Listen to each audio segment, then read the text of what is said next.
막히는 출근길 뉴스엔 급행열차를 타라. 헬마 뉴스. 답답한 출근길 진짜 뉴스로 시원하게 뚫어드리는 헬마 뉴스.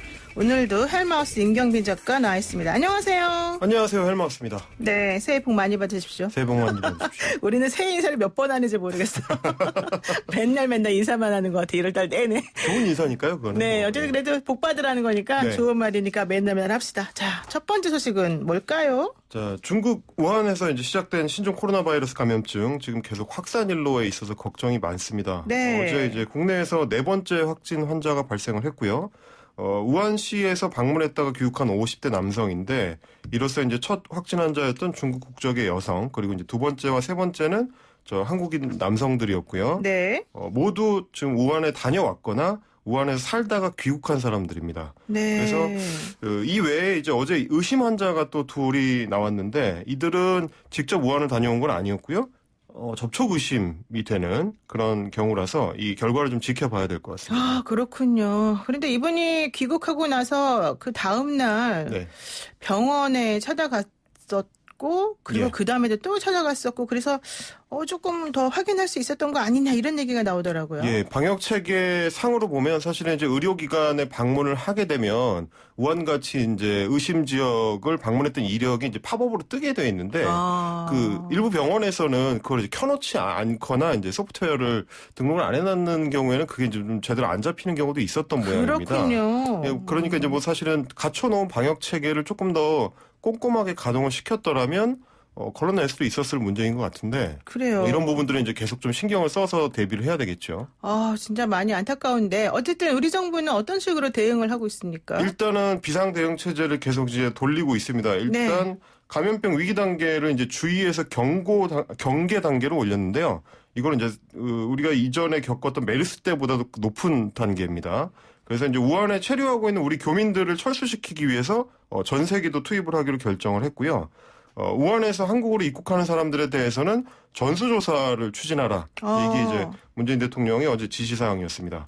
그러니까 메르스나 사스가 확산되는 속도보다도 이 우한 폐렴, 그러니까 신종 코로나 바이러스, 이게 확산되는 속도가 너무 빠르다, 이런 얘기도 있던데. 예, 지금 전염성이 좀 굉장히 강력한 걸로 밝혀지고 있는 상황이고, 네. 또 이제 걱정이 되는 것은 이제 중국 내에서 그 나온 어떤 조사에 따르면, 네. 이게 이제 잠복기에도 감염될 가능성이 있는 것 같다라는 얘기가 있기 때문에, 기존에 이제 사스나 메르스 같은 경우에는 잠복기 동안에는 그러니까 증상이 나오기 전에는 이게 전염이 안 됐었거든요. 네. 코로나 바이러스의 어떤 전형적인 증세인데 만약에 잠복기 동안에도 감염이 되는 게 확인이 되면 훨씬 더 위험한 어떤 요소가 생길 수가 있기 때문에 그 부분은 좀 이렇게 예의주시를 해야 될 것 같습니다. 그렇군요. 지금 중국인 같은 경우에는 2,806명이 확진자로 판정이 되고 사망이 81명이고 예. 또 인근에 있는 홍콩 같은 경우에는 학생들이 전부 다 학교를 2월 17일까지 휴교해요. 예, 어제 이제 시진핑 주석도 춘절 연휴를 일주일 연장하는 조치를 발표하기도 했는데 네. 지금 어쨌든 주변국들, 인접국들이 다 이제 비상 상황에서 대응을 하고 있고요.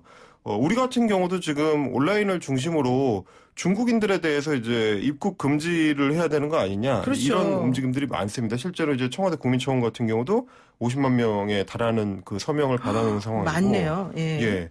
근데 이제 실제로 이제 그 인접국들, 이제 몽골 같은 경우 북한처럼 그 국경 폐쇄, 중국과의 국경을 폐쇄하는 조치를 시행을 했다고 하고. 네. 말레이시아나 뭐 이런 나라들 같은 경우는 중국인 관광객들 대상으로 좀 뭐 비자를 제한하거나 이제 출국 조치를 하거나 이런 강력한 조치들을 좀 제한 조치를 내놓고 있습니다. 그렇군요. 그리고 뭐 응급실 구조도 조금 고쳐야 되는 거 아니냐 뭐 이런 얘기부터 하고 있던데 예. 어쨌든 좀 잘 좀 했으면 좋겠습니다. 그런데 예. 우리가 이제 또 우리가 할 수 있는 일도 생각해 봐야 되잖아요. 그러니까 예. 마스크를 쓰시는 분들이 사실 많던데 마스크 예. 쓰면 되나요, 이게? 예, 사실 이게 이제 2015년에 우리가 메르스 사태를 겪은 이후에 좀 사회 전체적으로 경각심이 좀 높아진 건 사실입니다. 이제 전염병 문제에 대해서. 네. 그래서 이제 최근에는 뭐 감기에 걸리거나 혹은 뭐 다중시설에 이제 가시는 분들이 마스크를 쓰시는 경우가 많이 늘어났고요. 네. 우리 같은 경우에 이제 각자 개인이 좀 준비할 수 있는 걸로는 마스크 쓰는 거 외에 특히 그 전문가들이 강조하는 게 손을 잘 씻는 겁니다. 그렇죠. 예, 비누를 사용해서 손만 잘 씻어도 실제로 이제 감염자하고 신체 접촉이 있거나 뭐 타액을 접촉했거나 자기도 모르게 뭐 그런 경우에도 손만 잘 씻어도 감염 가능성을 굉장히 낮출 수 있다. 이런 걸 강조하고 있습니다. 우리도 이제 그 부분을 좀 위생 부분을 조금 좀 신경을 쓸 필요가 있을 것 같습니다. 그렇습니다. 우리가 할 수 있는 건 우리가 또 하고 또 정부가 할 수 있는 건 정부가 하고 이래야 네. 될 것 같네요. 자, 그리고 두 번째 소식은 또 뭘까요? 자, 강원도 동해시에서 일어난 그 펜션 가스 폭발 사고 소식인데요. 지금 이제 어제를 기점으로 해서 사고 원인들이 조금씩 드러나고 있습니다. 이번에도 역시 안전 불감증, 네. 부실한 안전 조치가 원인이었던 걸로 보이는데요.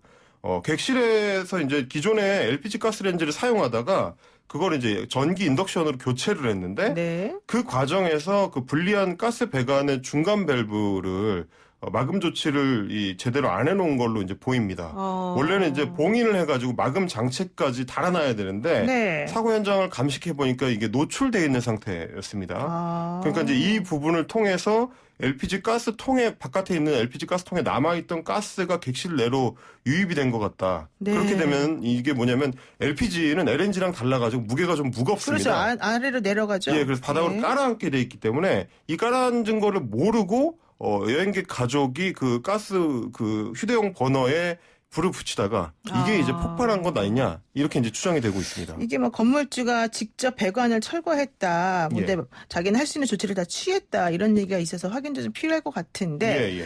사실 안타까운 게 이 우애가 좋은 네 자매 중에 세 번째 그 자매가 아들을 잃은 지 얼마 안 잃었어. 돼가지고 위로하는 자리였다면서요. 네, 이제 가족들이 명절이고 하니까 모여서 이제 같이 좀 위로를 하자 그런 여행을 갔던 건데 그게 오히려 좀 참변으로 바뀌어버린 그런 어떤 안타까운 사연이 또 있었습니다. 아이고 마음이 너무 안 좋은데 이게 사실은 우리가 조금 강릉 펜션 사고가 작년인가 재작년에 있었잖아요. 그 아이들이 학교 수능 마치고 가서 놀다가 그렇게 된 사고가 2018년 있었죠. 12월이죠. 예. 네, 그런데 이런 사고가 또 일어나니까 뭐라고 할 말이 없어요. 예, 사실은 안타까운 점이 바로 그겁니다. 이제 다른 곳도 아니고 마찬가지로 영동 지역, 강릉 지역에서 있었던 사고였고요. 마찬가지로 가스 유출, 유독가스 유출과 관련된 사고였습니다. 그러니까 이제 사실은 이런 안전 점검을 제대로 했었더라면 어쩌면 막을 수도 있었을 사고인 거고요. 실제로도 보니까 그 지난해에 이제 그 강릉 펜션 사고 이후에 비상 안전 점검을 했는데 그 당시에 그러니까 지난해 11월에 이미 소방당국에서 이 건물에 대한 문제점을 지적을 했다는 겁니다. 다른 것도 아니고 이제 숙박업소로 등록을 안 하고 말하자면 이제 불법 영업을 하고 있다. 이래서 이제 시정 조치를 동해시에 요구를 했던 건데 동해시에는 보니까 이 건물이 이제 숙박업소 등록이 안 돼 있고 다가구 주택으로 등록이 돼 있으니까 내부를 강제적으로 볼 수 있는 권한이 굉장히 제한적이었다고 해요. 이러다 보니까 안전점검이나 이런 거를 똑바로 못했다는 건데 이게 이제 조금 행정상으로 좀 개선을 할 필요가 있을 것 같고요. 최근 들어서 이제 공유 숙박 앱이라고 하는데 이제 정식으로 숙박업소 등록을 안 하고 이제 아름아름으로 일종의 이제 편법이나 불법적으로 운영하는 숙박업소가 많이 늘어나고 있는데 이런 안전 문제들이 좀 사각지대가 발생할까 봐 좀 걱정이 됩니다. 사실 이번에 동해 펜션 사고 관련해서 사망자가 계속 늘어나고 있고 오늘 아침에 들어보니까 6명 사망했다 이렇게 나오더라고요. 근데 이 건물이 68년도에 지어진 건물이라면서요? 예, 처음에는 이제 일종의 창고 건물로 만들었던 건물이라고 하고요. 노후화도 심했고 그리고 마찬가지로 다가구 주택으로 이제 용도 변경을 하고 나중에는 이제 숙박업소로 아예 용도 변경하려다가 그런데 이제 동해시에서 숙박업소로 하려면 안전점검 조치 결과 보고서를 제출해야 된다 하니까 이 업소 주인이 이제 거둬들였던 이런 문제가 있었습니다. 네, 그러면은 그래서 그냥 다가구 주택으로 하고 그러다 보니까 소방점검을 받아야 될 의무가 없고 본인이 소방점검을 거부해도 뭐 행정적으로 어떻게 할 수가 없고 이런 여러 가지 문제가 같이 연결된 거군요. 이게 아무래도 안전 문제니까 지자체에서도 좀 신경 써서 어떤 방식으로든지 이제 개선할 수 있는 여지를 좀 찾아야 될 것 같습니다. 그렇습니다. 자, 그리고 또 세 번째 소식은 뭘까요? 세 번째 소식은 이제 설 민심 관련된 여론조사가 명절 동안에 많이 발표가 됐는데 네. 예, 그 내용들을 좀 종합해서 이제 총선 이슈를 좀 정리를 해드릴까 합니다. 일단 네. 현재 시점에서 보면은 총선 준비는 여당인 민주당이 네. 흐름으로 봤을 때는 보수 야당이 다소 이제 우세하다 이런 정도로 정리를 할 수 있을 것 같습니다. 그래요? 총선 준비는 여당이 잘했는데 예, 흐름상 상대적인 거죠, 이게. 네, 결국은. 흐름상 야당이 우세하다. 예. 이거는 참 생각보다 좀 특이한 뉴스가 될 수 있을 것 같은데, 네. 자 어떻습니까? 왜 그렇습니까? 그러니까 네. 총선 준비에 사실 그 A부터 Z까지라고 했을 때 제일 중요하게 보는 거는 이제 인재 영입 문제인데요. 네. 현재까지 봤을 때는 민주당 쪽이 조금 우세해 보입니다. 우선은 준비 상태가 뭐 이제 스토리 있는 어떤 장애인 여성 인재부터 시작해서 뭐 검찰총장 후보였던 법조인, 네. 뭐 카카오뱅크 같은 이제 혁신형 뭐 사업가 이런 좀 다양하고 각계를 망라하는 인재 푸어를 이제 구축을 하고 있다. 이제 이런 평가를 받고 있는데 반해서 야당의 자유한국당 같은 경우에는 이제 인재 영입의 속도가 조금 늦어졌죠.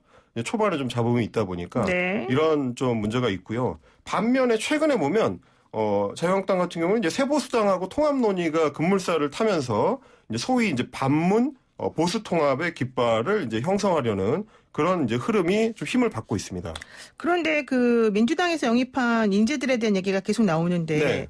이번에 이수진 전 부장판사를 영입을 했잖아요. 네네. 근데 이분이 생활보호 대상자였다 그러더라고요. 예, 이제 어린 시절에 굉장히 어렵게 자랐다는 얘기를 하기도 했었고요. 그리고 어머니 수술을 그 약간 돈을 모아서 성금 비슷하게 모아서 네, 네. 해주었다 이런 얘기도 있어서 이제 약자를 많이 대변할 수 있을 것이다. 그래서 나경원 전 판사와 대비해서 부장판사 출신이니까 여성이기도 하고 그래서 지금 대항마로 얘기하고 있는 거 아니냐 이런 얘기도 나오는데 네네. 이와 관련해서 또 원종건 씨 2호 영입자 원종건 씨에 대한 얘기도 나오더라고요. 어제 이제 저녁 무렵에 이제 화제가 됐었는데, 네. 이제 소위 말하는 이제 미투와 그렇죠. 관련된 이제 이야기가 모 커뮤니티를 통해서 이제 나왔습니다. 예전에 이제 여자친구라고 이제 주장하시는 분이 글을 올려서 네. 그것 때문에 이제 논란이 되고 있는데요. 일단 지금 보니까 이제 원정권 씨 자신하고 이제 직접 연결이 돼가지고 이제 내용을 좀 들어볼 수 있는 상황은 아닌 것 같고 민주당에서도 이제 상황을 좀 파악하고 있는 것 같습니다. 그렇군요. 근데 제가 들어보니까는 원종건 씨 자신은 이걸 부인하고 있다 이런 예. 얘기 나오는데 사실관계는 확인을 해봐야 되겠군요. 네네. 자 그러고요. 지금 야당의 또 보수통합 논의가 사실은 네. 또 아까 잘 된다고 하시긴 하셨는데 또 여러 가지 좀 얘기가 있는 것 같아요. 예. 저는 아직까지는 이제 문제가 조금 수면 아래에 잠재해 있다고 보는 편인데요. 네네. 여전히 이제 박근혜 대통령의 이제 탄핵과 관련된 거를 완전히 정리를 하지 못한 이제 시한폭탄, 일종의 시한폭탄이죠. 네. 그게 잠재해 있다고 보는 건데 왜냐하면 이제 어제 김용호 한국당 공관위원장 같은 경우도 이 문제를 직접 언급을 하지를 못하고 박근혜 대통령의 석방이라는 네. 형식으로 이제 우회적으로 이제 시도를 했습니다. 이제 이 경우에는 문제가 될 수 있는 게 소위 이제 광장 세력이라고 불리는 네. 보수 집회의 이제 중심 지지층. 여기서 과연 받아들일 수 있을 거냐 이런 문제가 있고 당장 어제 이제 김문수 전 경기도지사 같은 경우도 이렇게 얘기했습니다. 태극기를 뺀 보수 통합을 반대한다. 네. 그러면서 이제 신당 창당 계획을 밝혔는데 이게 이제 여러 가지 뭐 우리 공화당의 내부 분열 문제라든지 네. 한국당 내 TK 친박계 이제 반발이라든지 뭐 이런 것들이 이제 앞으로 통합 논의가 힘을 받을 수 있을지를 가늠할 어떤 시범자가 될 이 전망입니다. 그렇군요. 네 오늘 말씀 여기까지 듣겠습니다. 고맙습니다. 감사합니다. 네, 지금까지 헬마우스 임경민 작가였습니다.